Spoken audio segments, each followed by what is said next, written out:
Good morning, everybody, and welcome back to my channel. If this is your first time stopping by, thank you so much for clicking on my thumbnail. I would love if you would consider subscribing and becoming part of our little community. And today I have a highly requested video, which is an updated top 10 for life. I haven't done one of these in a few months, and as you guys know, I've discovered quite a few new fragrances that have probably made their way onto this list. And I always like to say the disclaimer that there's no such thing as top 10 for life because those are always changing. I think there's about 4 or 5 that are actually lifers that I will probably always have with me and are still my favorite. And some of them have changed. So if you're interested in seeing what those are, then stay tuned. And without further ado, let's jump right in. Okay, so before we begin, guys, I do have some honorable mentions, and these fragrances, some of them have been in previous top 10s, other ones have not been in a top 10 before, but they're ones that I'm loving enough at this moment that they would almost make their way into that top 10 list. Probably in the next 3 or 4 months, some of them might very well make their way back into that list. I might just be a little bit tired of them, or maybe I'm just not reaching for them as much at this moment. So let's start off with one of my all-time favorites, which is Narcissa Rouge. This one you guys know is one of my absolute favorites, especially for a date night. This is a super sultry, musky fragrance with a little bit of tonka bean, I believe. I think there's also orange blossom and rose. It's just a really sultry, feminine, musky, super sexy fragrance. This is still one of my favorites to wear for a date night. I mean, let's be honest, I'm not just going to keep 10 perfumes, so I would always keep this one. I love this one, but it didn't quite make it into my top 10 currently. The next one is Mon Guerlain, and this one is, of course, on many women's top 10 for life fragrance lists. This one is also, I would consider, pretty much up there with being a lifer, either this one or maybe the floral version. I love the floral version as well, they're very similar. But I love this fragrance so much. This is one that I can't imagine not having, but again, it just wasn't quite up there on that top 10 for this moment.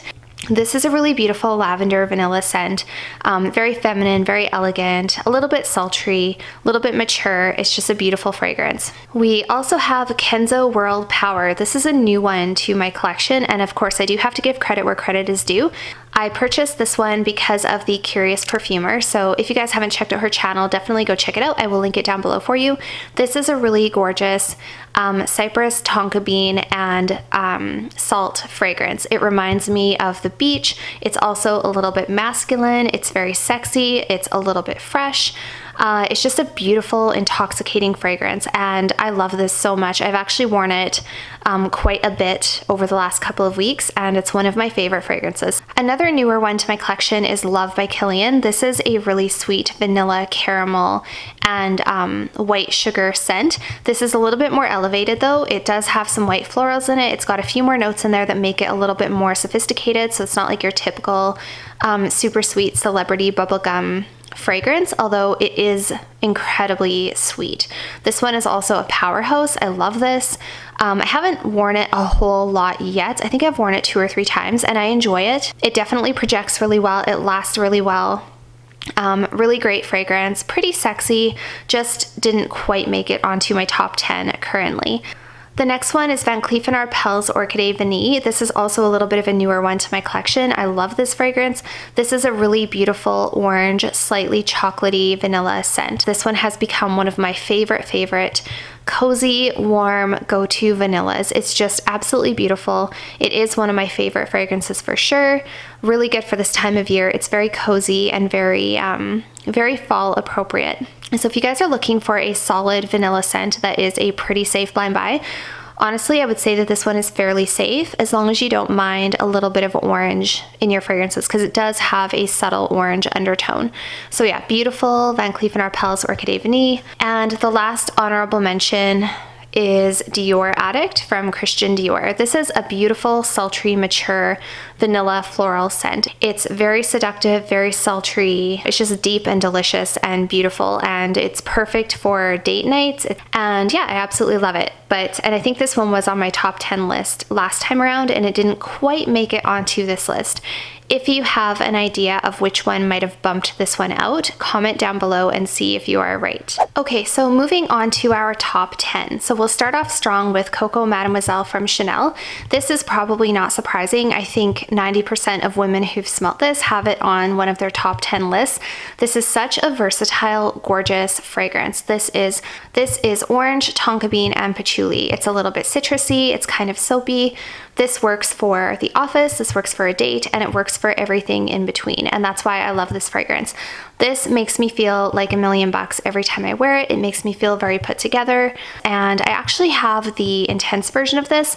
And I do have to say, now that I've had a chance to wear both of them, I do prefer the original. And I think it's because the original is obviously less intense, of course. But it's just more suited to all year round, kind of every occasion. So if you guys are on the fence about this one versus the intense one, I would say go with this one because you will get more use out of it, in my opinion. I think it is more versatile. Oh my gosh, it's just such a pretty scent. It's such a pretty soapy all year round scent. So that is our first one, Coco Mademoiselle from Chanel. Next, we'll talk about what I think is probably a rather unpopular selection for top 10, and this is Olympea from Paco Rabanne. I love this fragrance, you guys. This is one that has been on my top 10 list since the beginning. If you've been watching my channel, you know that I love this fragrance. I've always loved it. This is a salty vanilla scent. It has a little bit of a freshness from that salty accord, which makes it appropriate for summertime, but it also has this sensual, sweet vanilla side as well, which makes it great for evenings, great for dates, great for colder weather. So again, this is one I think you can wear pretty much all year round. And this is just a really sexy fragrance. I know that my significant other really likes this one. I really like this one. It's one that I just don't get tired of. Every time I come back and smell it, I still love it. I haven't worn as much of it lately, obviously, just because I have acquired so many new fragrances, but this is still one that it's just an old favorite. So yeah, this is definitely on my top 10. And it's time for another Chanel. Let's talk about one that hasn't been in any of my videos before. This is Chanel Chance Eau Fraiche. If you've been watching my channel for any length of time, you probably know that I used to have the Chance Eau Vive or the Chance Eau Vive, and I love that one. It was a really beautiful, bubbly, bright grapefruit scent. But I really found that I needed to be in the right mood to wear the Eau Vive, whereas this one I feel like is your quintessential fresh citrusy summer fragrance. This one I feel like you can throw it on any day of the week, going anywhere in the warmer weather, and it just fits. And it has that beautiful, sophisticated Chanel DNA, but it also has this gorgeous, fresh, citrusy quality. I can't recommend this enough, you guys. When I first smelled this quite a few months ago, I didn't care for it. I think that's because I kind of got that like window cleaner vibe that a couple of people have talked about, but when you first spray this on paper, it can be a little bit harsh. It can be a little bit like pungent citrus and maybe not very pleasant. You really do have to experience this one on your skin. You have to wear it yourself to get the full appreciation for it, as with many fragrances. So I absolutely love this. This is probably the freshest, most citrusy scent I have in my entire collection, and I feel like this is like the only one I need. I'm sure that I'll discover other ones in the future, but for me, this is the #1 citrus scent that I have in my collection. Next, let's talk about Chloe Absolue de Parfum. So again, if you guys watch my channel, you know that I love Chloe Absolue. This is my favorite from the entire Chloe line. This only has 3 notes in it that they advertise anyway, and that is vanilla, patchouli, and rose. So it does smell like all of the other Chloe fragrances. It has that Chloe DNA, but this one is a little bit less fruity and woody and fresh, and a little bit more vanillic with a very subtle patchouli kind of a base. So this isn't the type of patchouli that would bother you. I don't think it is comparable to Angel from Mugler or anything like that. This is a very subtle kind of a fresh patchouli, and all it does is really give it like a nice kind of an earthy base and help it to last longer. And honestly, you guys, this smells like a expensive French soap, like a spa soap with a lot of rose in it. It's just really, really beautiful. It's such a pretty, light, sophisticated, classy rose scent. I can't recommend this enough. I also prefer this bottle compared to all of the other Chloe bottles. I love the little bow. This is just so pretty. I can't imagine not having this one in my collection. I've actually worn this one quite a lot since I've purchased it, and it remains one of my absolute favorites. Next, we have Miss Dior Eau de Parfum from Christian Dior, and this is the 2012 formulation.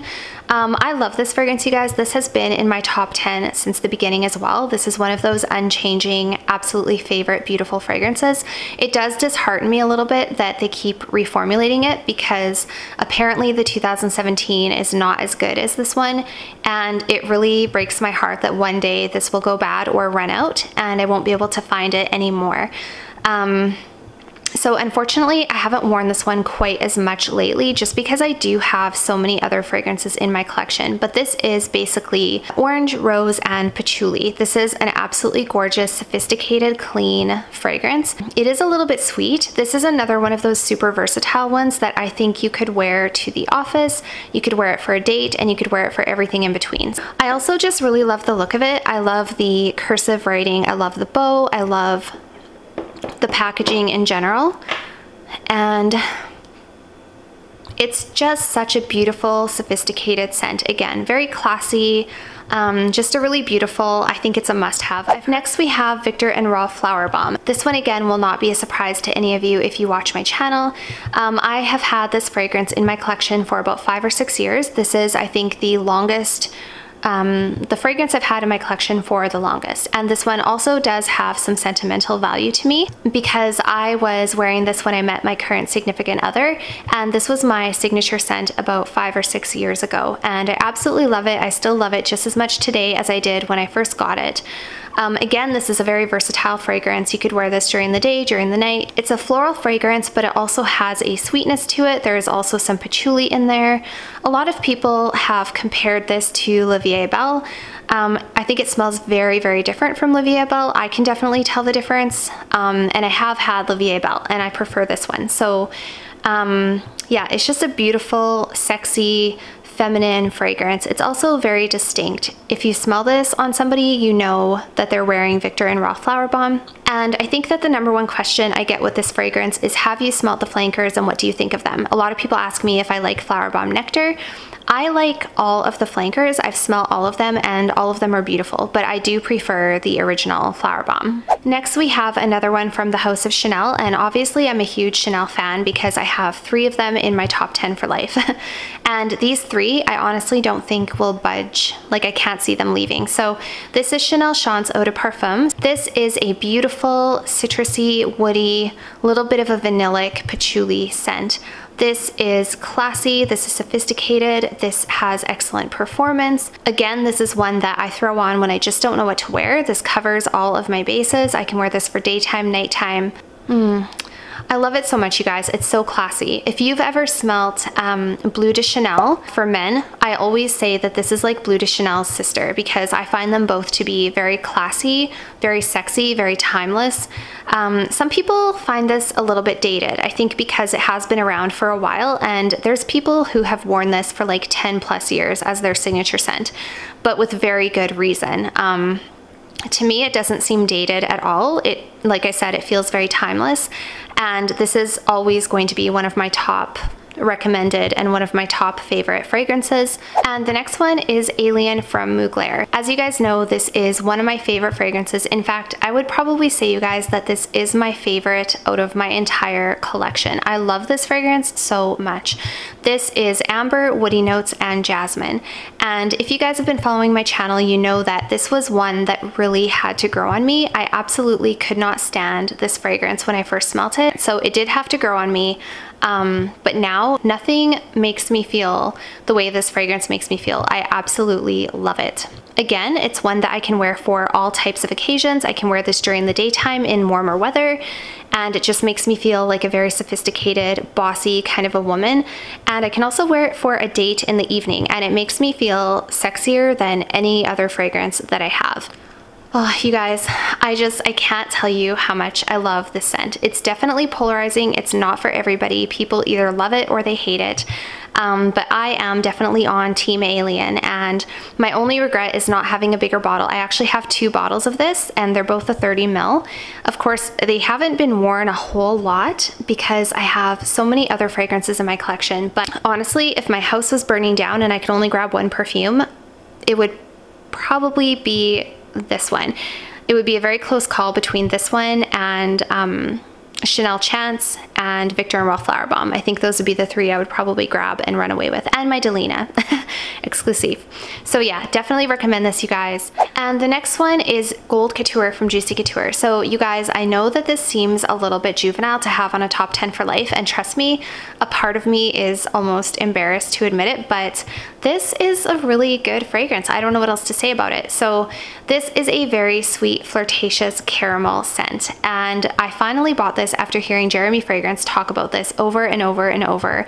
And even though I didn't really care for the Viva La Juicy line, I finally just decided to bite the bullet and go out and get it and just test it out and see how I liked it. I actually do really enjoy the fragrance. It is a very sweet, flirtatious, sexy caramel scent, but also my significant other loves this scent. This is his favorite one for me to wear in the evening. There's a couple of other close runner-ups, but this is his favorite one for me to put on for like a date night.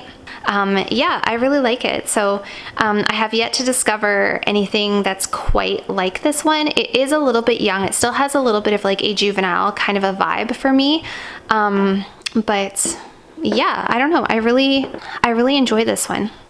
I think my boyfriend would be heartbroken if I ever didn't have this in my collection. So okay, and last but certainly not least, we have Delina Exclusive. So you guys know that this one is recent to my collection. I have always loved this scent though. I did have the dupe from Layered, which was amazing, and I still have it, and I still really like that one.